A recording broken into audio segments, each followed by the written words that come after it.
In this video, I'm going to show you how you can manage roles, permission actions in ClickUp. So if you're the admin and you want to either create a new role or to change a specific role action, what they can do and what they can't do, then I'm going to show you how you can find this.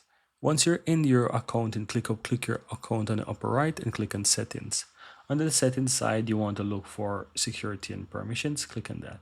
Now scroll down and you will find a section that basically says your custom role permission. So as you can see towards the right, there's a create new role button. However, it requires to have a business plus account to be able to do that. And so if you have that, you can basically create new role. But let's say you do have it or you have something even greater. You can go ahead and manage these different permissions. So you see what you have there. You can basically enable and disable what each role basically give. Admin basically have almost everything, as you can see, right?